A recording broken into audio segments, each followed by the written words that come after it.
Allons voir une petite vidéo pour savoir comment construire et compléter le schéma du processus d'apparition du dommage. Donc ça, c'est l'outil d'analyse de situation à risque en milieu professionnel ou dans la vie de tous les jours qui est le plus important dans votre cursus. Donc, nous allons voir ça tout de suite. On va voir comment le construire.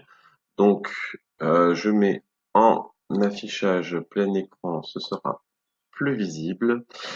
Donc, alors, le PAD, donc le processus d'apparition du dommage, il est construit comme ça. Tout d'abord, on a un premier rond qui concerne l'opérateur. Donc là, il faut faire un cercle.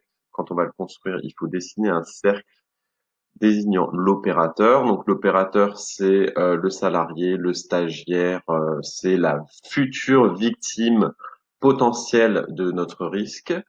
Ensuite, le danger, c'est le deuxième rond ici. Donc les deux ronds vont s'entrecroiser. Alors le danger, c'est la chose, le truc qui va faire mal à notre opérateur. Donc ça peut être quelque chose de matériel ou d'immatériel. Matériel, ça peut être une lame, une lame coupante par exemple. Immatériel, ça peut être la lumière qui n'est pas correcte pour travailler dans de bonnes conditions, la température, l'humidité, etc. Ça peut être vraiment quelque chose d'immatériel qui va provoquer le dommage. Ensuite, la zone qui est entre les deux, l'enlacement de ces deux ronds, ça s'appelle la situation dangereuse. C'est une situation où notre opérateur, il est exposé au danger.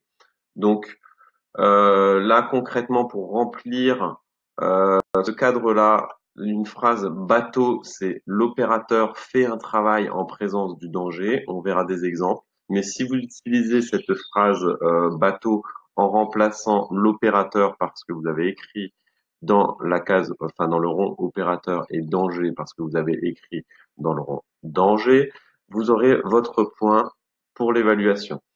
Et le dernier élément qui est super important dans le processus d'apparition du dommage, c'est l'événement déclencheur du dommage. Pourquoi c'est super important? Parce que sans cet événement-là, le dommage n'apparaît pas forcément. On peut vivre dans une situation dangereuse toute sa vie sans jamais avoir d'accident. Tous les jours, je prends ma voiture, mais je n'ai pas forcément un accident qui va entraîner ma mort par l'accident de voiture, par exemple.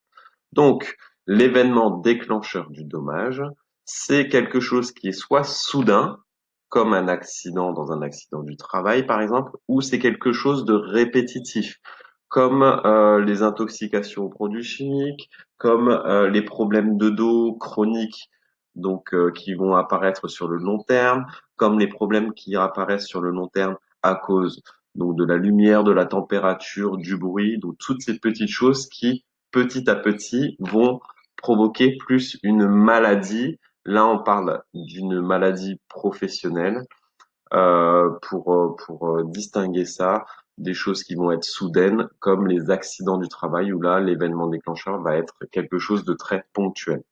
Donc, pour l'élément déclencheur, je répète, soit c'est quelque chose de soudain qui va entraîner un accident du travail, ou soit quelque chose de répétitif qui va entraîner, la plupart du temps, une maladie professionnelle. Et le dommage, bah, c'est ce que le médecin va guérir. Donc, c'est l'atteinte sur la santé ou quand on parle d'environnement, sur l'environnement. Donc là, qu'est-ce que le médecin va guérir? Le médecin, il va guérir un trouble musculo-squelettique, par exemple au niveau du dos, ça peut être des problèmes de colonne vertébrale, des problèmes sur les disques lombaires, ça peut être des tendinites, des problèmes musculaires. Donc ici, dans dommage, ne me mettez pas risque de coupure ou de blessure, mais mettez vraiment la blessure, la chose que va soigner le médecin. Donc ça va être une plaie, un traumatisme, une intoxication à un produit chimique, un problème respiratoire, etc. Donc pour récapituler le schéma du processus d'apparition du dommage, donc c'est quand on connaît un risque professionnel, quand on sait déjà quel problème il va y avoir dans une situation à risque. Donc, premier rond, l'opérateur, la victime de ce risque-là. Deuxième rond, le danger, la chose, qu'elle soit immatérielle ou immatérielle, qui va faire mal à notre opérateur. La situation dangereuse, la situation dans laquelle notre opérateur est exposé au danger.